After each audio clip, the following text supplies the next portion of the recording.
এই মুহূর্তে আমরা উত্তর দমদম পুরসভার সামনে রয়েছি। যে ছবি এখানে দেখাবো, এখানকার যারা কর্মী, পুরসভার কর্মী, তারা এখানে বিক্ষোভ দেখাচ্ছেন। তাদের যেটা বক্তব্য, 2 মাসেরও বেশি সময় হয়ে গেছে, তারা স্যালারি পাচ্ছেন না।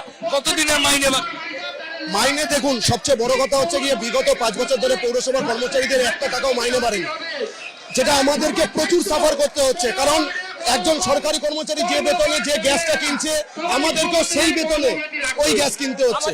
তারপরে তার থেকেও বড় ব্যাপার হচ্ছে গিয়ে বিগত 3-4 বছর ধরে মাসে দুবার করেও আমাদের মাইনে হয়। তৃণমূলের যিনি পুরো প্রধান ছিলেন, বিধান বিশ্বাস, তিনি কি করছেন? তিনি এখন বাড়িতে বসে রয়েছেন, তিনি কোনো কাজই করছেন না। তিনি ক্ষমতায় থাকাকালীনও আমাদের সাথে কোনো রকমের যোগাযোগ করেননি যে পৌর কর্মচারী বা পৌরসভায় যে ইউনিয়ন আছে তাদের সাথে বসে একটা সমস্যার সমাধান, উনি কোনোদিনও সেই পথে পাই বাড়াননি।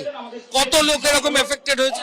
পৌরসভার কমসে কম 1200 থেকে 1500, এই পৌরসভার যত অস্থায়ী কর্মচারী রয়েছে, সমস্ত অস্থায়ী কর্মচারী, সমস্ত ডিপার্টমেন্টের, শুধু কোনো একটা ডিপার্টমেন্ট বলে না, সমস্ত ডিপার্টমেন্টের কর্মচারী কিন্তু এফেক্টেড। আমাদের যে বেতনটা পাই সেটা মাসের 1 তারিখ থেকে 30 তারিখে যে কোনো দিন ওনারা দিচ্ছেন, এবং কতদিনের স্যালারি বাকি? আমাদের 2 মাসের, এই যে এখন 51 দিন পড়েছে, আমাদের হাফ স্যালারি অ্যাকাউন্টে ঢুকিয়েছে। ওনাদের যা খুশি তাই ওনারা করে যাচ্ছে। চেয়ারম্যান বিধান বিশ্বাস কি বলছেন? উনি কোনো ওনার তরফ থেকে আমরা কোনো সদুত্তর পাইনি। সকাল থেকে আমরা এখানে বিক্ষোভ কর্মসূচিতে বসে আছি। উনি আসবো করে এখন সিও সাহেব বললেন ফান্ডে টাকা নেই, তাই কালকে অর্ধেক মাইনা ঢুকানো হয়েছে। ফান্ডের টাকা কোথায় যাচ্ছে? স্থানীয় নিমতা থানার পুলিশ আধিকারিকরা তারাও এসেছেন, বোঝানোর চেষ্টা চলছে। কেন্দ্রীয় বাহিনীর যারা জওয়ান তারাও রয়েছেন।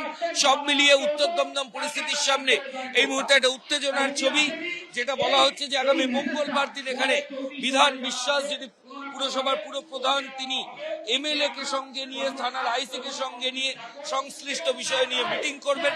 কিন্তু এই যুক্তিও এখানকার যারা বিক্ষোভকারী তারা মানতে নারাজ। ক্যামেরা শান্তনু দত্তের সঙ্গে ময়ূক ঠাকুর চক্রবর্তী, এবিপি আনন্দ, কলকাতা।